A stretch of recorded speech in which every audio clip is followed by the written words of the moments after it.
I have shared the first version of this video using baking method. Today I'm sharing the frying method, so I will advise you watch to the end so that you don't miss any tip. Hello creative bangers, let's clock it together.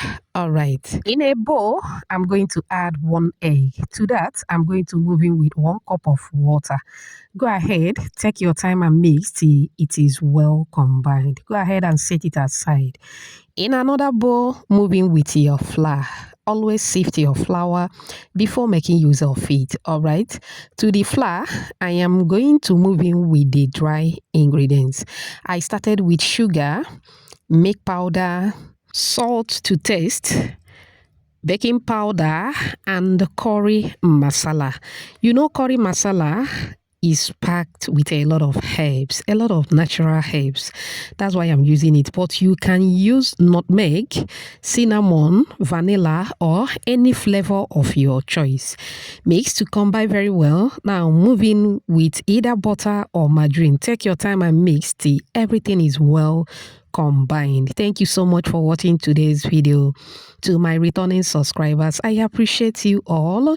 If you are new here, a warm welcome to you. Please subscribe to my channel. Also like and share this video with your loved ones. All right, after mixing, you should have a sandy texture. It is time to move in with the wet ingredients, okay? Once I add the wet ingredients, I am going to gently mix to combine very well. Now, if the wet ingredient is not enough to mix the flour, feel free to add extra water if necessary, okay? So it was necessary, so I added extra water. Please add if necessary. Okay, take your time, gently mix till everything is well combined or till you have a popping beautiful dough, just like what you are looking at. I'm loving it. Look at the color. That is because of the curry masala. Okay, now we are going to transfer back into the mixing bowl, cover and allow to rest for 5 minutes. 5 minutes later, voila, look at that. Time to take it to another level. Okay, now I'm going to divide into 2 equal parts. Once that is done, set one aside. I'll start working with one of them. Dust your work surface with some flour. Place the dough. Arrange in a way that it will be easier for you to roll. Moving with the rolling pin, start rolling to flatten the dough. Shout out to you, Favor, watching from Anambra, Mary from Ghana, Lini from Australia, Sarah watching from Zambia, and Fatima all the way from Brazil. Whoops. Aww. I'm glad you all love the recipe. Please let me know your name and where you're watching from, so I can give you a shout out in my next video. Apologies if I didn't pronounce your name very well, okay? Okay, I continue rolling, okay? You are going to roll into a wide flat dough as you can see on the video. Please take your time and do this, okay? After rolling, you are going to fold as demonstrated. Take your time and do this gently, okay? You don't need to fold too tight, okay?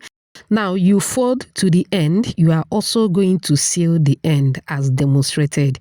Take your time and do this, okay? It is very simple and easy. I know you can do it. Yeah, I know you can do it. Now, after folding the end, you are going to bring back the rolling pin and gently roll where you seal it, okay? This is just to put it together. You don't need to be too hard on it. Please don't roll it too hard. Just slightly roll, okay? Once you are done rolling, go ahead and cut in your desired sizes as demonstrated. After cutting, you should have this beautiful queen. Look at that. I'm loving it. You also need to see the baking method. I'm sure you are going to love it. I will drop the link at the comment section, also at the description box. All right, this is what we have. Once that is done, it is time to deep fry in a hot moderate oil. If you watch up on this minute, I appreciate you so much. It also means that you're enjoying this video. Please give this video a like. Also subscribe to my channel. Let's be family. Thank you so much. Okay, gently drop these queens inside the hot oil. After dropping, allow to cook for about 3 to 4 minutes. The texture is very thick, so please don't use too much heat, all right? So that the inside will cook properly. Flip it around from time to time. Go ahead and fry according to your preference, or once it is become golden brown like so. Look at that. I'm loving it. You need to try this recipe. You really need to. Take it out of the heat. Go ahead and put in a strainer to drain out the excess oil. That is if there are excess oil, but trust me, it does not absorb too much oil. And we just delivered again without being pregnant. Look at that. I'm loving it. Do you love what you are seeing? Do you? Do you? If you do, type another banger at the comment section. Now I open it and this is what the inside looks like. Mamma mia. I love both methods. You need to give it a try. Now, if you want to use this for commercial purposes, you don't need to add egg. You can also substitute milk powder with milk flavor. All right. Remember, homemade is better than junk. I hope you find this video helpful. Thank you so much for watching. See you in my next one. Bye.